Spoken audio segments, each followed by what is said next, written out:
Hey guys, welcome to a totally nutty video. It's gonna be nuts.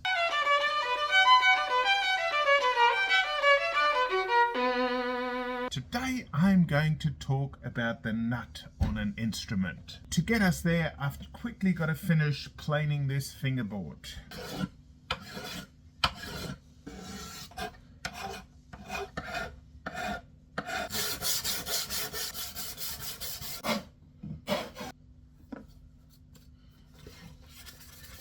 So as you probably know, planing the fingerboard is something I do to every instrument that I sell in my shop, because I make sure that the fingerboard has the right shape.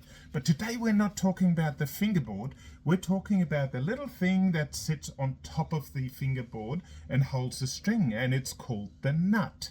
The nut. Yeah, I don't think that's going to work. That's an Australian macadamia nut, by the way. But I'm not going to talk about this nut. I am talking about the nut that holds the string in place. So I'm going to re-glue the nut. So I'm not going to show you how I make a nut from a piece of timber that looks a little bit like this. You know, that's if I had to fit a new nut, I would probably start with something like that, and I would fit it to there. But today I'm not doing that because this violin already had a nut that was made for it. I just planed the fingerboard, so I'm just going to glue the original nut on. So it looks like this. I'm just going to glue it back on, and it's going to have to dry. So I'm going to wait a little while because I'm going to finish it. Now you can see I have glued the nut back on, and it just has to sit there and dry for a little bit. But the nut is the thing that the strings run over so that don't touch the fingerboard. But why is it called a nut? What a silly name. Do you know what the reason is? Well, in Germany there's something we call Nut und Feder, which is a kind of join that we also use here in Australia for a lot of the timber walls. And Nut und Feder means groove and tongue. So nut comes from the Germanic way of nut, which means groove. So it's a thing that has the string grooves. But anyway, now you know that, I'm going to talk a little bit about how important it is for your playing, because getting the nut right is super important to make your life easy when you're playing. And I have seen all the wrong things that have happened over time. But today I'm going to show you the kind of things to look out for to get things exactly right on the nut. The measurements I'm going to talk about are mostly for violin today. There are also specific measurements for viola, cello and double bass. Now I've got to wait for this to dry because I'm going to adjust the nut to the correct height. Because I planed the fingerboard and the fingerboard is now a little bit thinner, the gap here is a lot higher. So I'm going to have to lower it down. But to do that, I actually have to wait for the glue to dry, and that's going to take about an hour and a half. So I'll be back in an hour and a half. One thing I will do to speed up this drying process, or just make sure that it's kind of clamped, I have this amazing little roll of Glad wrap. I actually just sawed through a big roll and made it little. I use it to glue on the leathers, the bow leathers, but it's also really good to clamp in a nut. There we go. That's clamped on properly now. So I'm just going to hang the violin up here, and I will see you guys in an hour and a half. Okay, it's a bit later now, and this should be well and truly dried. So I'll just have a quick look. Yes, I am happy with that. So now I'm going to talk a little bit about how the strings run over the nut. So obviously the nut allows these strings to run over the fingerboard. It's up a bit higher, so there's a bit of a space. Obviously if the strings were to touch the fingerboard here, the string would make a loud buzzing noise. That wouldn't work at all. So the nut keeps the string off the fingerboard a little bit. But having planed it, it's actually a little bit on the high side. So what I'm going to do next is I'm just going to lower it a little bit. So I'm making sure that the nut has a really nice curvature so that the string rolls off over the nut really gently and onto the peg. It's really important that the string has a nice and smooth curve or smooth path to the peg, because if there's a kink, like a sharper kink, it can cause the string to break a bit earlier. All right, I'm nearly ready to mark in the string grooves.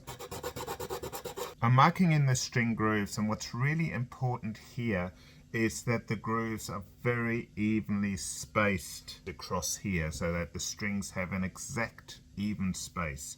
So usually the entire width of the strings is 16 millimeters. It can be a tiny bit more for people with chubby fingers like me, and it can be a tiny bit less for people with quite thin fingers. But the standard is 16 millimeters, and that's what I'll be doing here. Just measured out 16 millimeters. So I've poked little holes here and made sure they're 100% even using my little compass here. Now I'm just cutting the grooves in using a knife. Then I'll file the grooves. Now here comes the really important part, getting this height exactly right, the string height above the nut 100% right. I usually do them 0.55 of a millimeter for the G and 0.35 millimeters for the E. On the violin, it should be about 1/3 of the string thickness, but I like to bring them very close to the fingerboard. And the reason I do that, it makes it really nice and easy to play. So it's really important that the nut has the right height here to make life easy for the player. I often see them being way too high, and then players really struggle. I'll just do the finishing touches and then I'll show you on a finished violin. And a very important step is putting graphite, which is pencil, into the string groove. There we go. Now I'm just going to talk a tiny bit more about it, about the nut and how it works. But I'm going to use a different violin. Here we go. This is one of my beautiful Pierre Lamont master violins, and I've already finished the setup on it, and the strings have all the right heights, and the nut is exactly right. You can see the nut is spaced totally evenly. The strings run very smoothly across from the fingerboard over the nut down to the pegs. That's very important to make sure it lasts for a long time. The string height, I'm very, like I said, I'm very fussy about the string heights. So this is a feeler gauge. That's what I use. And for E strings, I usually go 0.35 millimeters. So that is this measurement here, 0.35. Then for the G, I usually go about 0.5 or 0.55 of a millimeter, which is just here. You can kind of see that. So the strings are very close to the fingerboard here, and that makes it nice and easy for the player. And the strings are spaced totally evenly. That's really important. So these are all the important things about the nut. The nut has to have the correct shape, so the strings have a nice and smooth path down to the peg. The string spacing has to be not too wide or too narrow, around 16 millimeters, and the strings have to be spaced 100% evenly. Then the strings should be the right height here, not too low. If they're too low, they will start making a buzzing noise. If they're too high, they'll be too difficult to play. So I go 0.5 millimeters for the G and 0.35 millimeters for the E string. That's on the violin. The measurements for cello, viola, cello are all different. Viola is just a little bit more, but it's usually 1/3 of the string thickness, and the closest it should be to the fingerboard is 0.25 of a millimeter. If it's any lower, there'll be a buzzing noise. So the E string is not 1/3 of a string width, it's a little bit further away. There you go, you know all about the nut. It's super important. It's called the nut because Nut is the German word for groove. So it's the string grooves, and it's really important to get right. Just as important as the bridge with the heights and spacings and curvature. And when everything is right with the nut, the instrument is actually really easy to play, especially in the first, second and third position.